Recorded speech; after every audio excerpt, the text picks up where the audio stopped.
Hi guys, welcome to Bearing Drive. I'm your host Surjo. I got a surprise for you guys. So let's see what's this. So as you can see guys, we have the all new Apache 164V with us. So we're gonna do a test ride and say you how is this.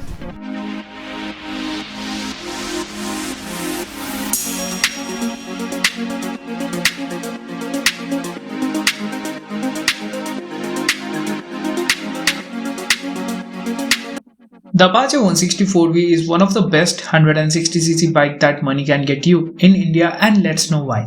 If you're new to my channel, you are heartily welcomed here. Please subscribe for unbiased bike reviews. Now that's over. The Apache series has always been popular in India, but the real competition came in with the likes of Gixxer and the FZ. So TVS introduced the 4V, 160 and the 200 and surprised us. The 164V won our hearts with the super refined engine. With the BS6 update, not much has changed since. The 160 still carries the same design as of its elder sibling, and you also get more color option. It gets more edgier with the new sleek LED headlight and the boomerang shaped DRLs, which I'm particularly not a fan of, as they can be placed in a better position. They don't go well with the aggressive design language of the bike. Except for that, nothing much is changed. Still gets the offset fuel filler cap, and the white strip has RTR logo that makes it apart from the competition. Gets normal handlebar, not the clip-ons. Bat rank style grab rail, which I really appreciate. The tank is muscular with the 3D TVS logo and the checkered flag on both the sides, with fins complementing its racing heritage. The instrument cluster is orange backlit, has good info and decent visibility in sunlight. It shows time, rev meter, fuel meter, odometer and telltale lights. Now what is missing is a gear shifting indicator. You also get a lap timer, 0 to 60 timer and a top speed recorder, which no other bike has in this segment. There is a dual tone seat that you get. You also get a fork guard and a covering for the rear disc, which is also not been seen. The overall build quality is quite good, and the fitting between the panels is also decent. The rear view mirrors do a decent job, could have been better. Now the most interesting part of this bike is its engine. The 159cc oil-cooled engine, making a healthy 16.02 PS of power and 14.12 Nm of peak torque. Gets a race-tuned fuel injection system for better performance, mated to a 5-speed gearbox. It also gets a feather touch start system, with which you can just start the engine within a blink of an eye. Done with the technical stuff, coming on to the performance, the engine is super refined and can easily be the benchmark in the 160cc segment, as the throttle is crisp and it responds to every twist you make. The bike shifts the gear very well and precise. You will find the torque come in pretty quickly, and it is extremely happy below the 8000 RPM mark. Cross it and you will feel vibes creeping from the seat, and if shift the gear and rev it hard, you will feel the buzz coming up and going away the moment you go to another gear. The gear shifts are crisp and accurate with lighter feel of the clutch. Now with the BS6 you also get GTT, which is glide through technology, which actually works like a dream and can get out of traffic easily. This tech is inbuilt first in the segment feature for low speed urban riding, which enables an extremely smooth and controlled ride. With this feature, one can start moving the vehicle with a slow release of the clutch lever without the throttle operation. This is a convenient feature while riding in heavy traffic. The maximum speed with the GTT feature without the throttle will be 7 km per hour for the first gear, 12 km per hour for the second gear, 17 km per hour in the third gear. Now this tech can be a boon in traffic. That's over. With this engine you will have a blast on the highways, as it is not stressed even at higher speeds. You can easily cruise between 80 to 90 speeds without any sweat. And you will appreciate how smoothly it handles and feels no vibrations at all. You also get a 12 liters fuel tank. Because of the fuel injection system, you need to have at least 1 liter of fuel always. Because of the dedicated oil cooler, the heating is well managed. With this engine, you can enjoy both the traffic and the highways equally. You will also can expect a mileage between 40 to 45 kmpl even if you drive rough. Now coming on to the handling part. The bike is a great handler and gives you the confidence you need. But what I felt immediately getting on the bike is that the bike felt front heavy. and taking slow turns and moving around the front wheel was not so comfortable as I wanted it to move. The weight is at 149 kilos, which is light enough.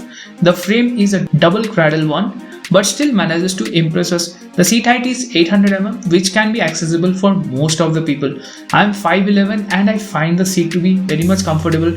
You get a single piece seat instead of the split one on the Apache 200, has ample space for both the rider and the pillion with slightly rear set footpegs. The seating position remains a bit sportier as you will be sitting slightly leaning forward but mostly upright. With the setup you can easily cover long distances. Well, thanks to the Showa Tune suspension setup. Now this setup is on point as the suspension is neither soft neither hard, very well balanced. Can handle most of the roads easily. Bumps are dealt with ease as you can have a look how well it glided through the speed breaker. Even I tried with high speed as it still managed to move on without any disbalance. You can even do some cornering with the setup. If you brake hard, the bike doesn't dip in the front, which is a very good thing. Coming on to the wheels, you get a 17 inches on both the sides. Now these are normal alloy wheels unlike the bigger sibling. You get a 90 by 90 section tire at front and a 100 section tire at rear. For the single disc version, well, you also get 130 section fatter tire for double disc variant, which we are using right now. Now these are tubeless ones. You get ample grip from the tires. TVS could have at least given a 100 section front, although the tires do the job well even in the gravel roads. Now the most important part of a bike are the brakes. This bike gets a 270 mm front disc and a 220 mm rear. You also get a 130 mm drum variant with single channel ABS. Now the ABS is a Supermoto ABS. The braking performance is acceptable with the front disc giving you good bite and also the ABS kicking in quite efficiently. But in the hard braking condition, the rear disc may lock up as it doesn't get ABS at rear. The brake lever does give you instant response and there is no jerk even pressing the brake hard and the bike will stop easily. You can check how the ABS works. We tried some hard braking and still the front wheel especially is not locking up. So that is a great thing in a very harsh braking situations. Now coming on to the pros and cons. The first pro is the engine refinement. The bike gets excellent refinement and it is a very tractable engine. You will enjoy it on both the traffic and on the highway. And another thing, it is much more aggressive than the 200cc sibling, but also with a gradual feel, and the glide through tech is really helpful in traffic conditions.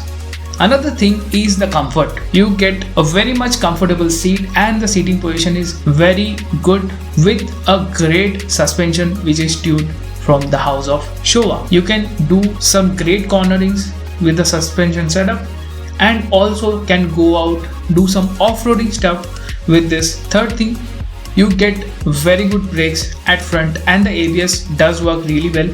It prevents the wheel to be locked. Now coming on to the cons, the LED DRL I'm not fan of. I mean, it looks great from the side, but from the front the DRLs don't go well with the overall edgy design of the bike. Next thing is, it's a nitpick that I am really missing the gear shifting indicator, although it's not that important, but yeah, it's a nitpick. All in all, the bike is an excellent package for one who is looking for a commuter without compromising on the performance, as it sets a perfect balance. You can easily expect a mileage of 40 to 45 kmpl. You don't really skip anything, whether it be the design or the build or the equipment that it offers at such great price. So that's it for now. We will meet in the next video. Till that time, stay safe and subscribe.